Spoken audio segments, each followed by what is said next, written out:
ঠাকুর মশাই, বাইরে তো বৃষ্টির তোড় বাড়ছে, একখানা জমাটি গল্প বলুন তো। একেবারে খাঁটি কথা বলেছো বিভূতি। তবে ঠাকুর মশাই, আজ কোনো চোর ডাকাতের গল্প নয়। এমন একখানা ঘটনা বলুন তো, যা শুনলে এই কনকনে শীতেও আমাদের যেন রক্ত একেবারে গরম হয়ে যায়। আচ্ছা আচ্ছা, তোমাদের দেখছি আর তর সইছে না। তা যখন জাঁকিয়ে ঠান্ডা পড়েছে, তখন বীরভূমের সেই হাড় কাঁপানো মাঘী একাদশীর রাতটার কথাই বলি। আমি যুবক, গায়ে অসুরের শক্তি আর মনে সাধনার দম্ভ। রাঢ় অঞ্চলে ঘুরতে ঘুরতে পৌঁছলাম এক অভিশপ্ত গ্রামে, নাম রক্তপলাশী। রক্তপলাশ? বাড়ি নামটা শুনেই গাটা কেমন যেন ছমছম করে উঠছে। হ্যাঁ, গ্রামে মাটি এক্কেবারে লাল, ঠিক যেন জমাট বাঁধা রক্ত। সেখান থেকেই এই নামের উৎপত্তি। কেবল নামেই নয়, গ্রামের বাতাসেও ছিল মৃত্যুর গন্ধ। শোনো তবে, সেদিন আমি যখন ওই গ্রামে পৌঁছলাম, তখন সূর্যদেব ডুবতে বসেছেন। কি হে, সন্ধে নামতে না নামতেই সবাই দোকানপাট বন্ধ করে পালাচ্ছ যে? আরে কে? ওরে বাবারে, কপালে রক্তচন্দনের তিলক, পরনে গেরুয়া, সাধু বলেই তো মনে হচ্ছে। তা আপনি ভিনদেশি মানুষ, তাই এখনো এই হাটের চাতালে দাঁড়িয়ে আছেন। যদি বাঁচতে চান পালান, জলদি এখান থেকে পালান। পালাবো? তা পালাবো কেন শুনি? বাঘ বেরোবে নাকি ডাকাত পড়বে? বাঘ ডাকাত হলে তো বেঁচে যেতেন ঠাকুর মশাই, লাঠি নিয়ে লড়া যেত। কিন্তু আজ যে মাঘী একাদশী, ওই যে দূরে শ্মশানের কোল ঘেঁষে টেরাকোটার শিব মন্দিরটা দেখছেন, ওই মন্দিরের ভেতর থেকে আজ রাতে লীলাবতীর নূপুরের আওয়াজ আসবে। আর সেই আওয়াজ যার কানে যাবে, তার আর রক্ষে নেই। লীলাবতী? সে আবার কে? আর ভাঙাচুরো মন্দির থেকে নূপুরের আওয়াজই বা আসবে কেন? নূপুর শব্দের টানে মানুষ মন্ত্রমুগ্ধের মতো ওই পুরো মন্দিরের দিকে হেঁটে যায়। আর পরদিন সকালে মন্দিরের চাতালে পড়ে থাকে তার নিথর দেহ। সারা শরীর পাথরের মতো শক্ত, আর চোখ দুটো কোটর থেকে ঠিকরে বের হয়ে আসে। ও বাবা, গেলাম, আপনিও পালান। পাথরের মতো শক্ত শরীর, চোখ ঠিকরে বেরিয়ে আসা। এ তো কোনো সাধারণ প্রেতের কাজ নয়। এর পিছনে নিশ্চয়ই কোনো অপশক্তি আছে। আমায় এর শেষ দেখতেই হবে, কিন্তু রাত কাটানোর জন্য একটা আশ্রয় চাই। ওই যে দূরে একটা ভাঙা কোঠা বাড়ি দেখা যাচ্ছে, দেখি ওইখানে গিয়ে আশ্রয় মেলে কিনা। বাড়িতে কেউ আছেন? আমি একজন ব্রাহ্মণ, আজ রাতের জন্য একটু আশ্রয় চাই। আসুন আসুন ঠাকুর মশাই, আসুন। আমি অবিনাশ রায়, এই রায় বংশের শেষ প্রদীপ। না না না না না, ভুল বললাম, শেষ ভস্মাবশেষ। কিন্তু আপনার এই বিশাল মহলে কোনো দাস দাসী বা অন্য কোনো লোক দেখছি না যে। চারপাশটা এমন ফাঁকা ফাঁকা কেন? দাস দাসী? রায় বংশের পাপের গ্রাসে সব শেষ হয়ে গেছে ঠাকুর মশাই। যারা বেঁচে ছিল তারা আজ রাতের ভয়ে সূর্য ডোবার আগেই গ্রাম ছেড়ে পালিয়ে গেছে। আজ যে মাঘী একাদশী, আজ সে আবার জেগে উঠবে। সে মানে? ওই হাটে একজন বলছিল কোনো এক লীলাবতীর কথা। কে এই লীলাবতী? আর তার এই গ্রামের সাথে কি শত্রুতা? শত্রুতা গ্রামের সাথে নয় ঠাকুর মশাই, শত্রুতা এই রায় বংশের সাথে। এ হলো 1 শতাব্দীর অভিশাপ। আপনি ব্রাহ্মণ মানুষ, আপনাকে তাহলে বলি ঘটনাটা। আজ থেকে 100 বছর আগে আমার প্রপিতামহ নীলকণ্ঠ রায় ছিলেন এই অঞ্চলের সর্বে সর্বা। অহংকারে তার মাটিতে পা পড়ত না। সেই সময় ওই টেরাকোটার শিব মন্দিরে দেবদাসী হিসেবে এসেছিলেন লীলাবতী। অমন রূপ নাকি বাংলায় আগে কেউ কখনো দেখেনি। লোকে বলতো তার নাচের ভঙ্গিতে আর পায়ের নূপুরের ছন্দে নাকি স্বয়ং মহাদেব মুগ্ধ হতেন। তারপর কোথায় গেল সে? কোথাও যায়নি, তাহলে তবে কি আপনার প্রপিতামহ? হ্যাঁ, আপনি ঠিকই ধরেছেন ঠাকুর মশাই। প্রপিতামহ লীলাবতীকে নিজের উপপত্নী হিসেবে পেতে চাইলেন, কিন্তু লীলাবতী ছিলেন ঈশ্বরের চরণে উৎসর্গীকৃত প্রাণ। তিনি জমিদারের দেওয়া হিরে জহরত লাথি মেরে ফেলে দিয়ে বললেন, আমি শুধু মহাদেবের দাসী, কোনো নরপশুর ভোগ্য নহি। এই অপমান নীলকণ্ঠ রায়ের মতো অহংকারী মানুষ সহ্য করতে পারলেন না। তারপর কি করলেন তিনি? এক মাঘী একাদশীর রাতে যখন লীলাবতী মন্দিরের গর্ভগৃহে একাকী মহাদেবের আরতি করছিলেন, তখন প্রপিতামহ তার লাঠিয়াল বাহিনী নিয়ে মন্দির ঘেরাও করলেন। লীলাবতী নিজেকে বাঁচাতে ভিতরের ভারী কাঠের দরজা বন্ধ করে দিলেন। ক্রুদ্ধ উন্মত্ত জমিদার তখন আদেশ দিলেন, বাইরে থেকে এই দরজার মুখ ইট পাথর আর চুন সুরকি দিয়ে চিরতরে গেঁথে দাও, দেখি ওর মহাদেব কিভাবে ওকে রক্ষা করে। জ্যান্ত একটা মানুষকে ঘরের মধ্যে আটকে দেওয়াল তুলে দেওয়া হলো? হ্যাঁ ঠাকুর মশাই, সারা রাত ধরে লাঠিয়ালরা ইটের পর ইট গেথে সেই একমাত্র দরজাটি চিরতরে বন্ধ করে দিল। সেই অন্ধকার বাতাসহীন জলহীন পাথরের কুঠুরির ভিতরে হাত চাপড়ে তৃষ্ণায় আর যন্ত্রণায় ছটফট করতে করতে লীলাবতী মারা গেলেন। কিন্তু মরার আগে তিনি দেয়ালে নিজের রক্ত দিয়ে লিখে দিয়েছিলেন এক ভয়ঙ্কর অভিশাপ। কি অভিশাপ? তিনি লিখেছিলেন, যে একাদশীর রাতে তোমরা আমার বাতাস কেড়ে নিলে, প্রতি একাদশীর রাতে আমি ফিরে আসব। আমার পায়ের নূপুর বাজবে, আর সেই নূপুরের আওয়াজ এই রায় বংশের পুরুষদের এবং এই গ্রামের যুবকদের রক্ত চুষে নেবে।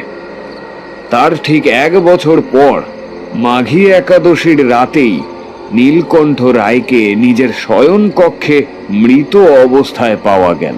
তারপর থেকে আজ পর্যন্ত প্রতি একাদশীতেই ওই পোড়ো মন্দির থেকে নূপুরের আওয়াজ ভেসে আসে, আর গ্রামের কোনো না কোনো যুবক সেই সময় প্রাণ হারায়। আজ আজ আমার পালা ঠাকুর মশাই, আমার পালা। আজ রাতেই লীলাবতী আমায়ও নিতে আসবে। শান্ত হন অবিনাশ বাবু। ক্ষমতার দম্ভে আপনার পূর্বপুরুষ যে মহাপাপ করেছিলেন তার শাস্তি নিরপরাধ মানুষ কেন পাবে? আজ রাতে লীলাবতী যদি আসে তবে তার মুখোমুখি হবে এই তারানাথ তান্ত্রিক। আমি আজ রাতেই ওই পোড়ো মন্দিরে যাব। না না ঠাকুর মশাই, না ঠাকুর মশাই, এই ভুল আপনি করবেন না। ওটা কোনো সাধারণ ভূত নয়, ওটা 1 শতাব্দীর জমাট বাঁধা আক্রোশ আর রক্তের তৃষ্ণা। আপনি ওখানে গেলে আর জ্যান্ত ফিরবেন না। ভয়কে যে ভয় পায়, মৃত্যু তাকেই গ্রাস করে অবিনাশ বাবু। আপনি এই ঘরের দরজা ভিতর থেকে শক্ত করে বন্ধ করে ঈশ্বরের নাম জপ করুন। আমি চললাম সেই টেরাকোটার শিব মন্দিরের দিকে। তারপরে ঠাকুর মশাই, মানে মন্দিরে পৌঁছানোর পরে কি হলো? মন্দিরের চাতালে গিয়ে যখন আমি আসন পাতলাম তখন প্রায় 12টা ছুঁয়েছে। হঠাৎ করেই চারপাশের কনকনে ঠান্ডা হাওয়াটা বন্ধ হয়ে গেল, আর ঠিক তখনই বাতাস ফুঁড়ে ভেসে এলো এক তীব্র চন্দন আর রক্ত জবার গন্ধ। আর সেই গন্ধের মাঝখান থেকেই বহু দূর থেকে ভেসে আসতে লাগলো এক অলৌকিক অতি প্রাকৃতিক শব্দ। ছম ছম, রেনিক ঝিনিক। বুঝলাম লীলাবতীর পায়ের নূপুর বাজতে শুরু করেছে। হে গুরু বামা খেপা, শক্তি দাও। কে ওখানে? কুয়াশার আড়াল থেকে সামনে আসো। কুয়াশার চাদর ফুঁড়ে ধীর পায়ে চাতালে এসে দাঁড়ালো। পরনে লাল সাদা শাড়ি, কপালে চন্দনের টিপ, পায়ে রূপোর ভারী নূপুর। বাতাসে ভেসে আসার মতো মায়াবী ও করুণ কণ্ঠে। কেন এলে সাধক? এখনো সময় আছে। নিজের ভালো চাইলে ফিরে যাও, নতুবা রায় বংশের পাপের আগুনে তুমিও ভস্ম হয়ে যাবে। আমি মহাকালের দাস, তারানাথ, তারানাথ তান্ত্রিক। ভয় দেখিয়ে আমায় ফেরানো যাবে না। তোমার এই মোহময়ী রূপও আমাকে ভোলাতে পারবে না। আমি জানি এই রূপের আড়ালে লুকিয়ে আছে 1 শতাব্দীর জমাট বাঁধা আক্রোশ আর রক্তের তৃষ্ণা। আক্রোশ? হ্যাঁ, আক্রোশ। রায়বংশের রক্ত চাই আমার। 100 বছর ধরে ওই জীর্ণ পাথরে দেওয়ালে তৃষ্ণায় ছটপট করেছি আমি। কেউ আমায় 1 ফোঁটা জল দেয়নি, একটু বাতাস দেয়নি। আবার সেই তীব্র যন্ত্রণার খবর কি কেউ রেখেছিল সাধক? আজ আমার সেই রক্তের তৃষ্ণা মেটানোর রাত। নীলকণ্ঠ রায় যে নৃশংস অপরাধ করেছিলেন তার বিচার তো স্বয়ং মহাকাল করেছেন। 1 বছর পরেই তার মৃত্যু হয়েছিল। তবে আজ 1 শতাব্দী পরেও কেন নিরপরাধ মানুষদের প্রাণ কেড়ে নিচ্ছ? তুমি তো মা। বিচার? ওটা বিচার ছিল না, ওটা ছিল শুধু শুরু। রায়বংশের প্রতিটা রক্তের বিন্দু আমার শত্রু। আজ রাতে নীলকণ্ঠ রায়ের শেষ প্রদীপ অবিনাশকে গ্রাস না করা পর্যন্ত আমার এই পায়ের নুপুর থামবে না। তুমি মাঝখান থেকে সরে যাও তারানাথ, নইলে তোমাকেও প্রাণ হারাতে হবে। বলেন কি ঠাকুর মশাই? সে কি সত্যি যেমন রূপসী নারী হয়ে সামনে এলো? ভূত প্রেত তো সাধারণত বিভৎস এবং কুৎসিত চেহারা হয় বলেই জানতাম। প্রেতাত্মারা মায়ার জগৎ তৈরি করতে ওস্তাদ কিশোরী। মানুষের মনের দুর্বলতাকে তারা রূপ আর মোহের ছদ্মবেশে গ্রাস করতে চায়। যদি সেদিন আমি লীলাবতীর ওই রূপের দিকে চেয়ে 1 মুহূর্তের জন্য দুর্বল হতাম, তবে পরদিন সকালে আমার লাশটাও পাথরের মতো শক্ত হয়ে ওই চাতালেই পড়ে থাকতো। রাক্ষসী মায়া ত্যাগ করো লীলাবতী। আমি আমার গুরুর নামে এই ভৈরব চক্র আঁকলাম। এই সুরক্ষা বলয় ভেদ করার সাধ্য কোনো অপশক্তির নেই। সুরক্ষা বলয়? আমার 1 শতাব্দীর তৃষ্ণার সামনে তোর ওই বলয় খড়কুটোর মতো উড়ে যাবে তারানাথ। তবে এই দেখ। মুহূর্তের মধ্যে চারপাশের দৃশ্য বদলে গেল।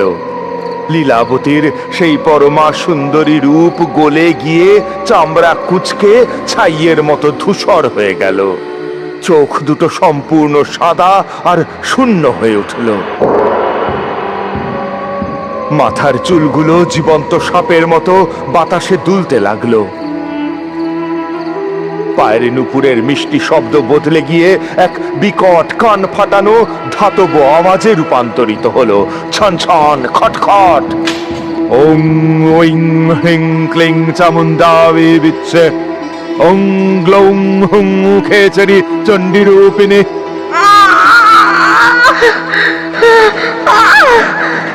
তারানাথ, তুই তুই এক ভিনদেশী সাধু হয়ে রায়বংশের পাপকে আড়াল করছিস।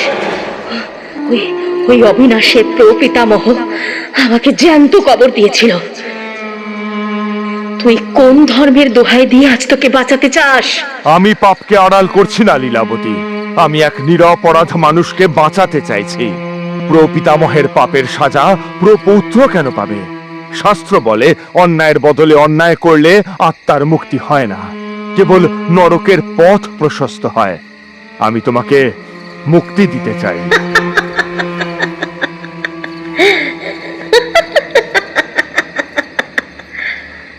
মুক্তি? আমি মুক্তি চাই না, আমি চাই রায়বংশের ধ্বংস। তুই কতক্ষণ ওই চক্রের ভেতর নিজেকে বাঁচিয়ে রাখবি? আজ মাঘী একাদশীর পূর্ণ শক্তি আমার সাথে আছে। আয়, তোরা সব আয়। রায়বংশের হাতে মরা যত প্রাণ আজ সব এক হ। হঠাৎ করেই শ্মশানের চারপাশের অন্ধকার ফুঁড়ে অজস্র কালো ছায়া মূর্তি বের হয়ে আসতে লাগলো। তারা সবাই অতীতে এই নুপুরের শব্দ শুনে মারা যাওয়া গ্রামের যুবকদের অতৃপ্ত আত্মা। এ তো মহাবিপদ। 1 শতাব্দীর জমানো আক্রোশের সাথে এই অতৃপ্ত আত্মাদের শক্তি যোগ হয়েছে। আমার এই ভৈরব চক্র আর কতক্ষণ টিকবে? মৃত্যুর খুব কাছাকাছি পৌঁছে গিয়েছিলাম কিশোরী। আমি বুঝতে পারছিলাম চক্রের দেওয়ালটা প্রায় ভাঙতে বসেছে। ঠিক তখনই আমার মাথায় একটা বুদ্ধি এলো। আমি লীলাবতীর সেই পিশাচী রূপের দিকে তাকিয়ে এক চরম সত্য উচ্চারণ করলাম। লীলাবতী, তুমি নিজেকে দেবের দাসী বলো, মহাদেবের চরণে উৎসর্গীকৃত প্রাণ বলো, অথচ আজ তুমি নিজেই এক রক্তখেকো নর পিশাচী। ভেবে দেখো, 100 বছর আগে অহংকারী নীলকণ্ঠ রায় ক্ষমতার দম্ভে তোমার উপর যে ঘোর অন্যায় করেছিল, আজ তুমি নির্বিচারে নরহত্যা করে ঠিক সেই নীলকণ্ঠ রায়ের মতোই আচরণ করছো। অন্যায়ের প্রতিশোধ কি আরো বড় অন্যায় দিয়ে হয়? তবে তোমার আর ওই পাপিষ্ঠ জমিদারের মধ্যে তফাৎটা কোথায় রইল লীলাবতী? মুখ বন্ধ কর সাধক। তুই আমার যন্ত্রণা কি করে বুঝবি? 100 বছর, দীর্ঘ একটা শতাব্দী ধরে এই অন্ধকার জীর্ণ পাথুরে কুঠুরির ভেতর তৃষ্ণায় আর জলহীন বাতাসহীন অবস্থায় ছটফট করার নরক যন্ত্রণা তুই জানিস? জানি লীলাবতী, তোমার সেই কান্নার ইতিহাস আজ এই রক্তপলাশের লাল মাটির প্রতিটা ধুলোকণায় মিশে আছে। কিন্তু শান্ত হয়ে ভেবে দেখো, প্রতিশোধের নামে এই গ্রামের যুবকদের হত্যা করে তুমি কি শান্তি পেয়েছো? আমি তোমাকে রায়বংশের রক্ত নয় লীলাবতী, রায়বংশের অনুশোচনা এনে দেব। আমি তোমাকে প্রকৃত মুক্তি দেব। আগামীকাল সকালেই এই মন্দিরের দেওয়ালে চাপা পড়ে থাকা তোমার সেই পবিত্র অস্থি অবিনাশ রায়ের হাত দিয়ে বের করব। মহাদেবের চণ্ডী পাঠের মাধ্যমে তুমি এই নরক থেকে মুক্ত হয়ে স্বর্গে ফিরে যাবে। তুমি কি এই তারানাথ তান্ত্রিকের কথার উপর ভরসা রাখতে পারো না মা? ঠিক আছে তারানাথ, তোর সাধনার তেজ আর সত্যের মুখোমুখি দাঁড়িয়ে আমি আজ তোকে রাতের মতো ছেড়ে দিলাম। কিন্তু মনে রাখিস, আমার এই 1 শতাব্দীর আক্রোশকে শান্ত করার একমাত্র পথ হলো রায়বংশের সম্পূর্ণ আত্মসমর্পণ। কাল সূর্য ডোবার আগে ওই অবিনাশ রায়কে নিজের হাতে শাবল আর হাতুড়ি নিয়ে এই মন্দিরের প্রাচীন দেওয়াল ভাঙতে হবে। আমার কঙ্কালটা বের করে এই চাতালে রেখে রায়বংশের হয়ে তাকে হাঁটু গেড়ে চোখের জল ফেলে আমার কাছে ক্ষমা চাইতে হবে। যদি সে তা করে, তবেই আমি এই গ্রামকে অভিশাপ মুক্ত করে মহাদেবের চরণে ফিরে যাব। আর যদি সে ভয় পেয়ে পালিয়ে যায়, তবে কাল একাদশী তিথি শেষ হওয়ার আগেই আমি তাকে মেরে ফেলব। আর তোকেও এই শ্মশানের মাটিতে জ্যান্ত কবর দেব। মনে রাখিস তারানাথ, সময় শুধু কাল সূর্য ডোবার আগে পর্যন্ত। মুহূর্তের মধ্যে লীলাবতী এবং চারপাশের সমস্ত কালো ছায়া মূর্তি বাতাসে ধোঁয়ার মতো মিলিয়ে গেল। পরের দিন সকালে আমি ক্লান্ত শরীরে উদ্ভ্রান্তের মতো জমিদার বাড়ির বৈঠকখানায় ঢুকলাম। অবিনাশবাবু সারা রাত না ঘুমিয়ে ঘরের এক কোণে বসে ভয়ে ঠক ঠক করে কাঁপছিলেন। ঠাকুর মশাই, আপনি আপনি বেঁচে আছেন? লীলাবতী আপনাকে কিছু করেনি? এ তো সাক্ষাৎ অলৌকিক কাণ্ড। আমি তো ভেবেছিলাম আজ সকালে আপনারও। আমি বেঁচে আছি অবিনাশবাবু, কিন্তু আপনার বাঁচার সময় ক্রমশ ফুরিয়ে আসছে। লীলাবতী এক ভয়ঙ্কর শর্তে আজ রাতের মতো আমাকে ছেড়েছে। আজ সূর্য ডোবার আগে আপনাকে নিজের হাতে শাবল আর হাতুড়ি নিয়ে ওই পোড়ো মন্দিরে যেতে হবে। কি বলছেন ঠাকুর মশাই? পোড়ো মন্দিরে আমি যাব নিজে হাতে? কিন্তু কেন ঠাকুর মশাই? যে পাথুরে দেওয়ালে 1 শতাব্দী আগে লীলাবতীকে জ্যান্ত কবর দেওয়া হয়েছিল, তার কঙ্কাল উদ্ধার করে তার চরণে পড়ে রায়বংশের হয়ে ক্ষমা চাইতে হবে। তবেই লীলাবতীর আত্মা শান্ত হবে। না না ঠাকুর মশাই, ওটা অভিশপ্ত স্থান।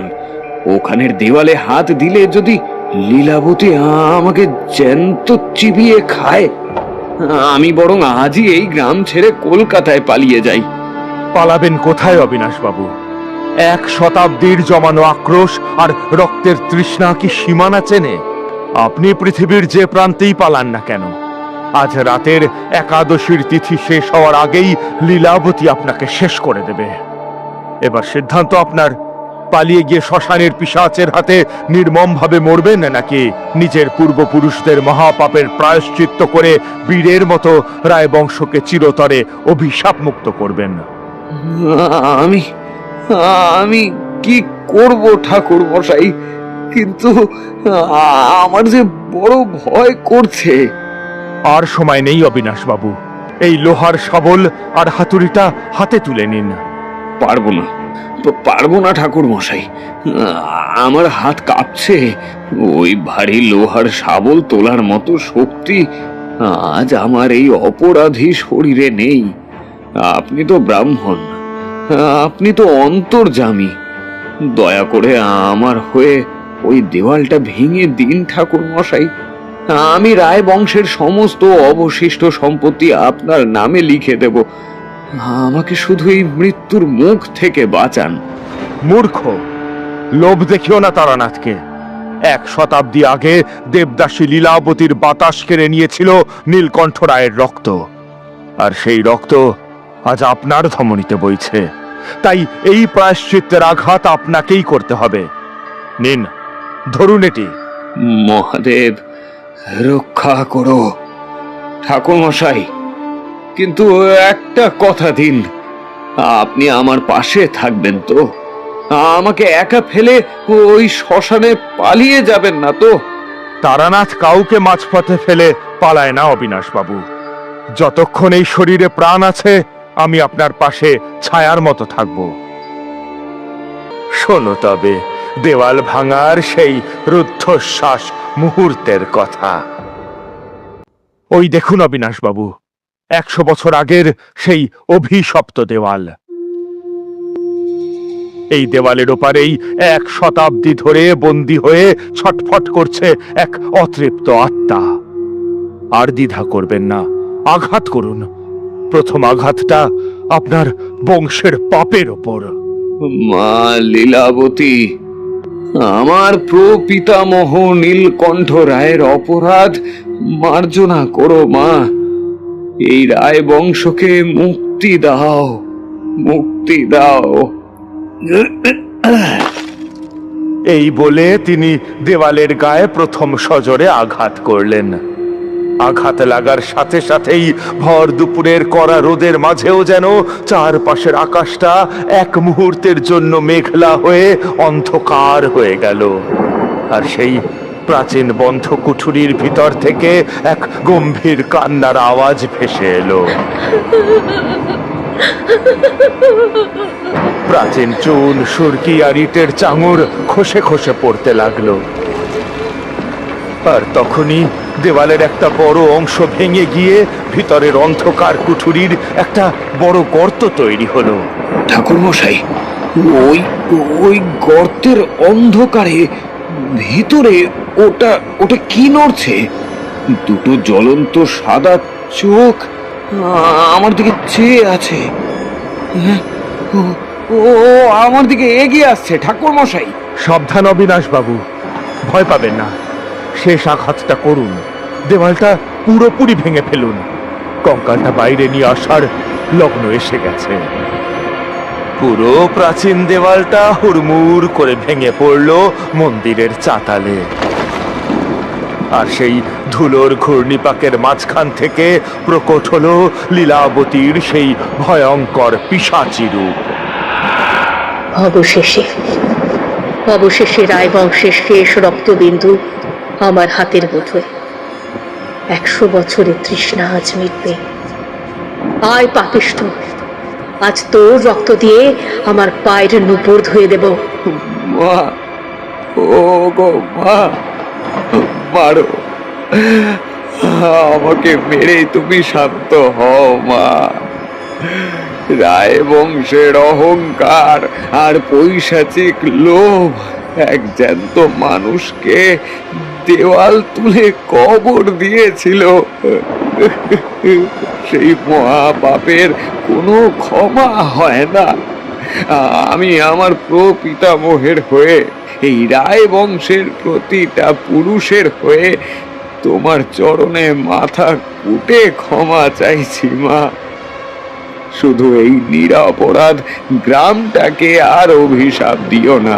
এ কি, তুই তুই পালাচ্ছিস না? তুই জীবন ভিক্ষা না চেয়ে ক্ষমা চাইছিস? রায় বংশের রক্তে এতখানি অনুতাপ? দেখো লীলাবতী, ভালো করে চেয়ে দেখো, কর্মফলের চাকা আজ সম্পূর্ণ ঘুরে গেছে। যে রায় বংশ তোমাকে জল দেয়নি, বাতাস দেয়নি, আজ সেই বংশের শেষ প্রদীপ নিজের চোখের জল নিয়ে তোমার চরণে লুটিয়ে পড়েছে। এবার শান্ত হও, আক্রোশের শৃঙ্খল ভেঙে নিজের দেবদাসী রূপে ফিরে যাও মা। তারপর কি হলো ঠাকুরমশাই? লীলাবতী কি অবিনাশবাবুকে মেরেই ফেললো, নাকি 1 শতাব্দীর আক্রোশ শুধু চোখের জলে গলে গেল? আরে তুমি থামো তো বিভূতি। ঠাকুরমশাই আপনি বলুন না, সেই শ্মশানের চাতালে শেষ পর্যন্ত কি অলৌকিক ঘটনা ঘটলো? হ্যাঁ, প্রকৃতির নিয়ম বড় অদ্ভুত কিশোরী। অন্যায় যত বড়ই হোক, অকৃত্রিম অনুশোচনা আর চোখের জলের সামনে মহাশক্তিও নরম হতে বাধ্য। অবিনাশবাবুর সেই কান্না আর চোখের জল যখন কুঠুরির ভিতর থেকে বেরিয়ে আসা লীলাবতীর সেই প্রাচীন অস্থির উপর পড়ল, তখন এক অলৌকিক রূপান্তর ঘটল। শোনো তবে সেই কাহিনীর শেষাংশ। ওং শান্তা শুদ্ধা অতৃপ্তাত্মা মোক্ষং গচ্ছাতু। ওং শান্তি শান্তি শান্তি। হে মহাকাল, এই অতৃপ্ত আত্মাকে তোমার চরণে আশ্রয় দাও। মুহূর্তের মধ্যে লীলাবতীর সেই পিশাচী রূপের ধূসর চামড়া, সাদা শূন্য চোখ আর সাপের মতো চুলগুলো গলে গিয়ে কর্পূরের মতো উবে গেল। সেই ছাইয়ের মাঝখান থেকে প্রকট হলো এক পরমা সুন্দরী নারী। পরনে লাল সাদা শাড়ি, কপালে চন্দনের টিপ, চোখে আর কোনো আক্রোশ নেই, কেবল এক স্বর্গীয় শান্তি। সেই চেনা মধুর ঋণিক ঝিনিক ছন্দে বেজে উঠল। আজ আমি মুক্ত হলাম তারানাথ। আজ রায় বংশের পাপের প্রাচীর ভেঙে আমার আত্মা মুক্তি পেল।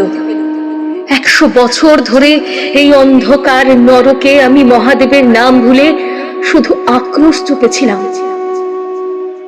আজ তোদের জন্য আমি আবার আমার আরাধ্যের চরণে ফিরে যাওয়ার পথ খুঁজে পেলাম। ভালো থাকিস সন্তান, ভালো থেকো রক্তপলাশী।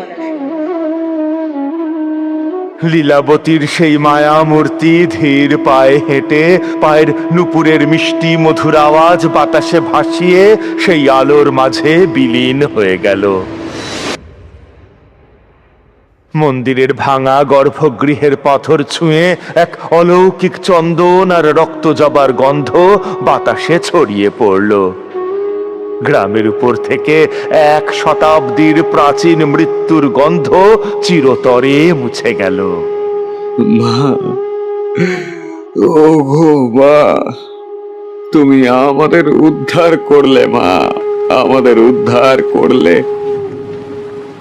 আহা, কি অদ্ভুত আর রুদ্ধশ্বাস কাহিনী ঠাকুরমশাই। আচ্ছা, তারপরে অবিনাশবাবুর কি হলো?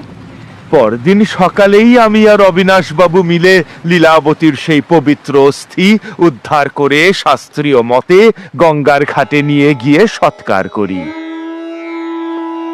রায়বংশ নিজের হাতে তার প্রায়শ্চিত্ত সম্পন্ন করেছিল। তার ঠিক 1 সপ্তাহের মাথায় অবিনাশবাবু নিজের সমস্ত স্থাবর অস্থাবর সম্পত্তি গ্রামের দরিদ্র মানুষদের নামে লিখে দিয়ে চিরতরে কাশীধামে চলে যান। সত্যিই ঠাকুরমশাই, ক্ষমতার দম্ভ মানুষকে পিশাচ বানায়, আর অনুশোচনাই আবার মানুষকে দেবতার চরণে ফিরিয়ে নিয়ে যায়। বলুন। ঠিক বলেছ কিশোরী। আজ তবে এইটুকুই থাক। বাইরে বৃষ্টিও ধরে এসেছে, এবার বরং তোমরা বাড়ির দিকে রওনা দাও।